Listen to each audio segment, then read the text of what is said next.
Well, hello world, welcome to Raccoon Point Studios. I'm Sean Bombs, and today I want to talk to you about if I could only choose one of these controllers, which one would I choose?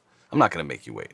I would choose the UC1, which is the plug-in controller. Now, I'm going to tell you why, but first I'll give you a little bit of background here. I started with the Avid Artist Mix. They were cheap, they were flimsy, they got the job done. I didn't really care for them that much though. I ended up selling those and I got the Avid S3 for a good deal. That thing's built like a tank. The faders were really good, the knobs were good. They had a few bugs on the knob for a little bit, but they ended up getting that better. And then I had the Avid dock with it. And the only reason I didn't keep the Avid dock with that, it was just too deep to reach. I never could find a good spot for it. I didn't like the iPad up and then having to have my monitor higher or have it out of the way kind of thing. So I never really reached for it.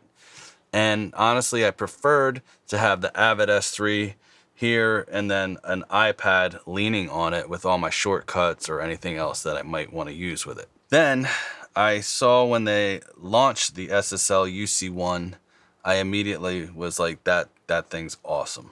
It looks awesome.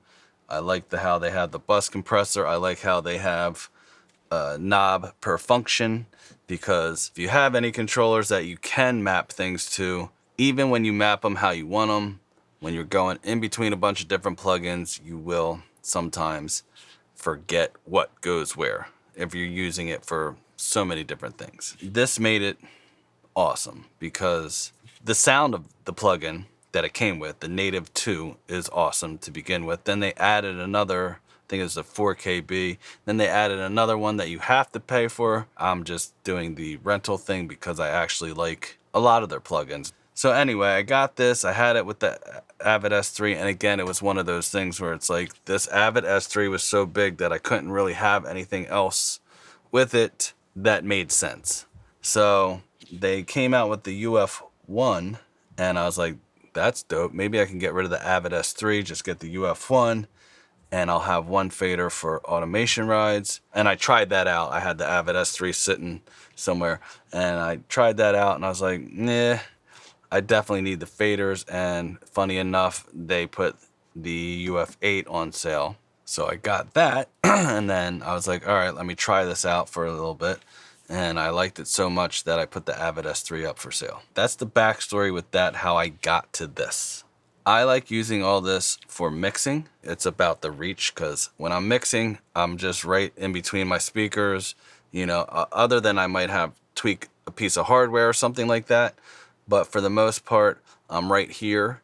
When I'm recording, different story. Then I'm all over the place. I'm, tweaking this. I'm over there. I might, setting levels for this, setting levels for that. Not as a big deal to me. But when I'm just mixing, I kind of want to have everything right in front of me. That's what leads me to why I'm saying the UC1 would be the one that I would keep. Now, I like having faders, especially when I'm, getting my drum levels and stuff like that, because it makes it a lot easier to quickly hear the differences without having to automate stuff, draw it in, do this, that, and the other thing, or group them, and then, you just can't do that with a mouse. So that's why I like to have the faders. Also on the UF8, I have some of my shortcuts that I used to use on my iPad. Everything is right there. That's great. And most of these I know in my head anyway, but it's nice to just press a button. The reason why I would stick with this though is because I like the channel strip. I really do. And I'm an API fan boy, I guess, if you will. I always use the UAD, the API Vision channel strip, for all my drums and bass and all my guitars, like everything but vocals really. And that was my utility, but utility channel strip, but it also has a good tight bottom end to it, low mid. I can get kick drums really the way I want them.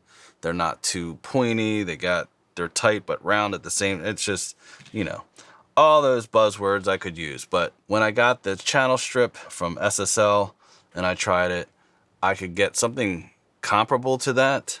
I was like, yeah, I like the API channel strip for a lot of things, but the SSL channel strip is doing those things just as good, in some cases better. In some cases, the API is the way to go for me, but in a lot of cases, I'm fine with just the channel strip. And the compressor is great. The gate on this thing is really, really good, actually, even though we have plugins that basically negate the need for negate the need for a gate. But you know, it works really good. And the bus compressor, after I put it up against the UAD one, I had to mess around with it before I was like, okay, this thing is comparable to it. I will say that I did think that the UAD one has a little bit more low end somewhere in it.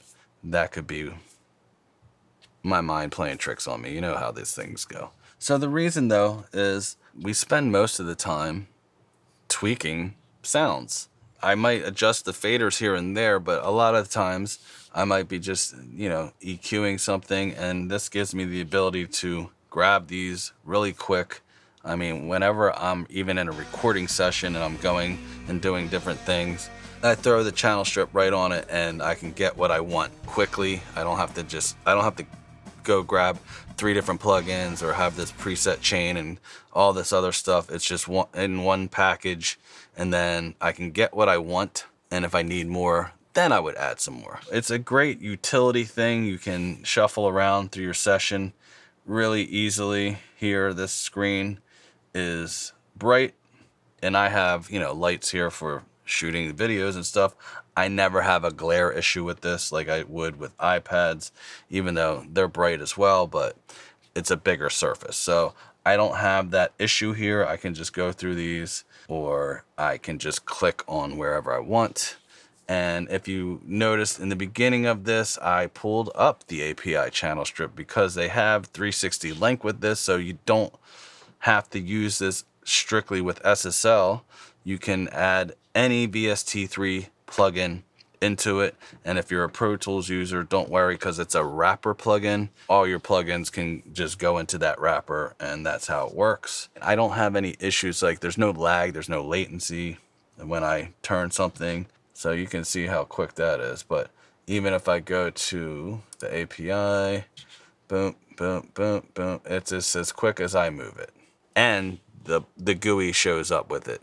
This is also small enough that if I just, had a laptop and an interface like, the Apollo Twin or something like that, and I just was recording wherever, and traveling or whatnot, I could still bring this thing, and it's not going to be so much that it's like this big monstrosity. I don't need every single thing here. You know what I'm saying? So it would be easier, say you're on a laptop, then you just put all the channel strips on and boom, boom, boom, and you kind of can move around that way, have your headphones, you're listening. I can literally just look at this and listen, and you notice that I can use solos in here as long as you have channel strips on every single channel and you have solo safe on. You can do a lot of stuff with this. I know Pro Tools isn't as friendly with third-party controllers as some of the other manufacturers or the other DAWs out there, but this actually works with Pro Tools really good compared to other ones that I've used. The 360 link, the 360 app, all works amazing. So if you don't feel like you need a bunch of faders, but you want to be able to EQ things and just listen while you're doing it instead of looking, because I know a lot of us, we get caught up on looking at stuff, and you're seeing these weird shapes like this axe right here. Like, to me, that looks horrible. You know what I mean? But if I listen to it, it might be right. You can just really fine tune this thing to your liking because you have the SSL native channel strip, you have a bus compressor, and you get the analog feel if you don't have any analog hardware. You know what I'm saying? Like, you can kind of feel like at least you have a little bit of something there with this VU meter. I know that's probably a little cringy to some of us, to me, it's rad. You know what I'm saying? Like, I mean, I have a console over here with 1,000,000 VU meters, and whatever. I'm gonna love VU meters. You know why? Because I fucking love VU meters. Yeah, so that's basically it. I just wanted to, you know, put out my reasons why I would just keep this if I had to get rid of everything else. If you got anything out of this, hit the subscribe, hit the like, hit the bell. Let me know what one you would keep if you own these. Which one would you keep? If you could only keep one, let me know down below, all you SSL users.